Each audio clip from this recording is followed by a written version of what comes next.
So now we're about to touch another issue where the nations, the so-called Moabites, what we would know today as the Chinese man, okay, he wanted to get his curse. But the Most High already had told one of their warlocks or witches that guess what? You can't curse Israel, okay, because I have them blessed. Now the first time early up in the lesson, okay, when we were going over Purim, that was the East Indians. So the East Indians were trying to curse us and basically kill us off, wipe us out. Okay, that was the first example. That backfired in Haman's face. Okay, those were the Persians back then, the East Indians. Okay, then the next story was with Joshua. Okay, that was where we were in Jericho. Those are the original, some of the original Hamites. Okay, those are not white folks. And then now we're dealing with the Moabites. These are the so-called Chinese. Back then, they were more dark-skinned. Okay, but now we're just trying to show you that all nations, Most High got them documented, trying to kill us and basically wipe us out. So now, we're about to read Numbers chapter 22. Watch this. And the children of Israel set forward and pitched in the plains of Moab on this side Jordan by Jericho. Now remember now, the topic is, you bless Israel, you will get blessed. If you curse Israel, you're going to get cursed. Alright, so let me read on. And the children of Israel set forward and pitched in the plains of Moab on this side Jordan by Jericho. And Balak, the son of Zippor, saw all that Israel had done to the Amorites. Alright, and Moab was so afraid of the people because they were many, and Moab was distressed because of the children of Israel. So the Chinese man, they were distressed because of blacks and Latinos back then. Of course, we were not called blacks and Latinos, okay? We were known as the children of Israel. And Moab said unto the elders of Midian, Now shall this company lick up all that are round about us, as the ox licketh up the grass of the field? And Balak the son of Zippor was king of the Moabites at this time. He sent messengers therefore unto Balaam the son of Beor to Petra, which is by the river of the land of the children of his people, to call him, saying, Behold, there is a people come out from Egypt. Behold, they cover the face of the earth, and they abide over against me. Come now, therefore, I pray thee, curse me this people, for they are too mighty for me. Peradventure, I shall prevail, that we may smite them, and that I may drive them out of the land. For I wot that he whom thou blessest is blessed, and he whom thou cursest is cursed. And the elders of Moab and the elders of Midian departed with the rewards of divination in their hand, and they came unto Balaam and spake unto him the words of Balak.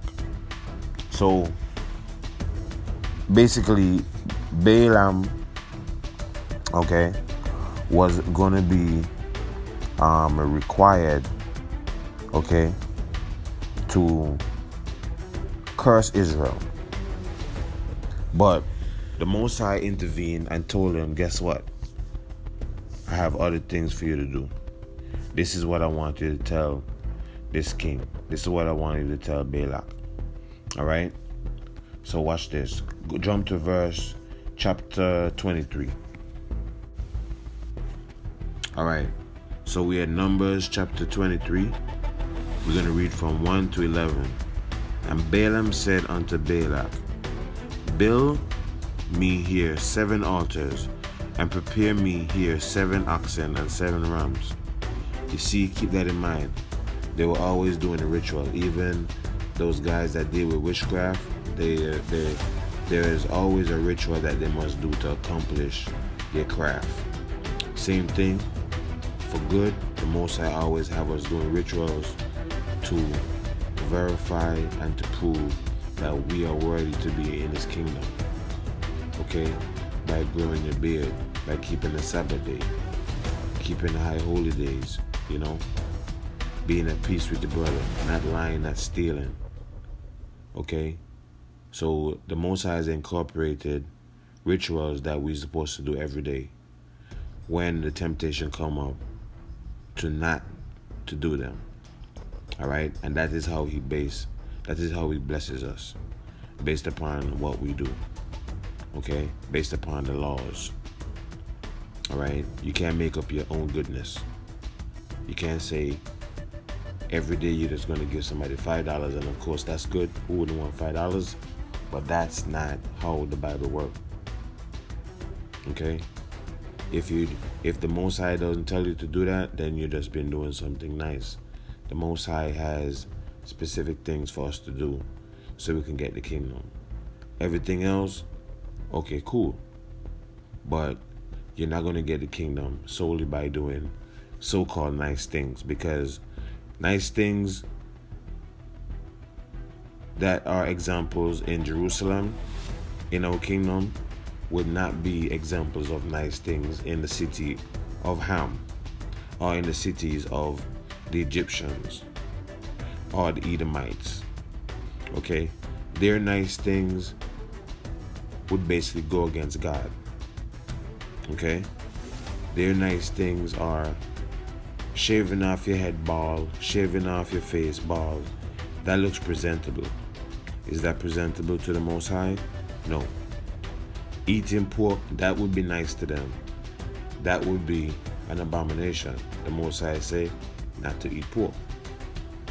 Okay?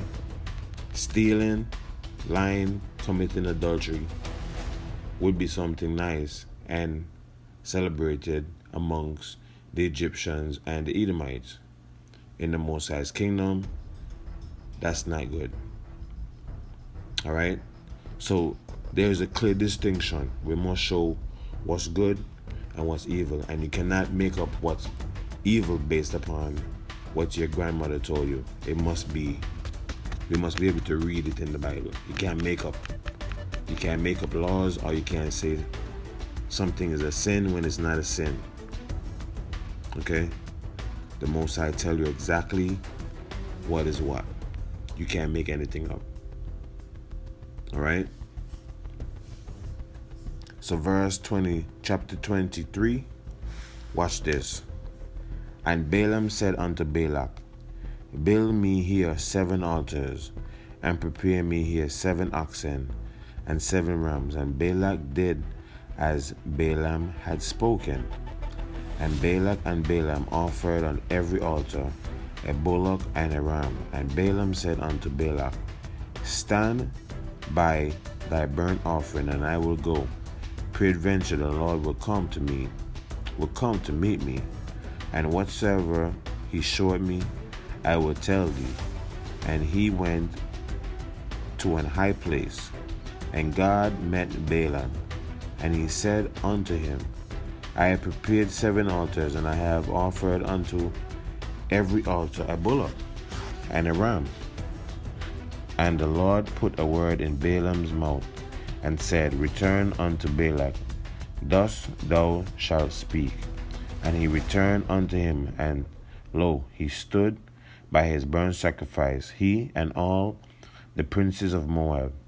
And he took up this parable and said, Balak, the king of the Moab, hath brought me from Aram, out of the mountains of the east, saying, come, curse me Jacob, and come, defy Israel.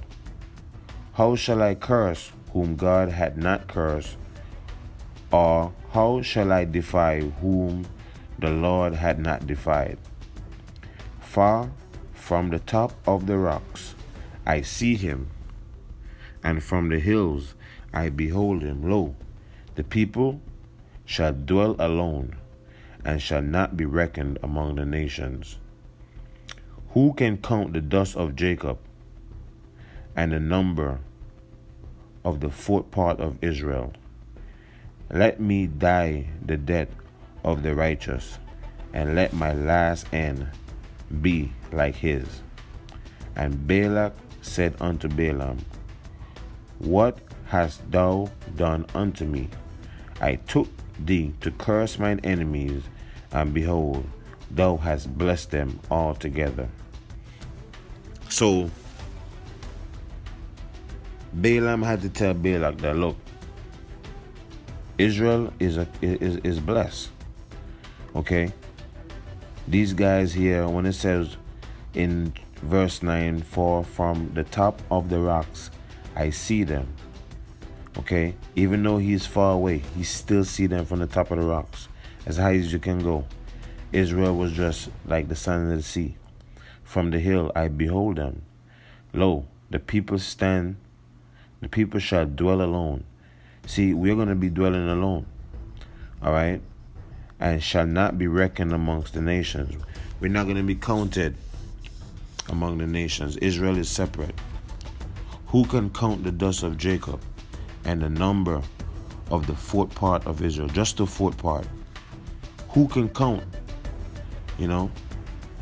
So he's saying, let me die the death of the righteous, because he know Israel, that's the righteous. And let my last end be like his, because he know our last end is going to be glorious.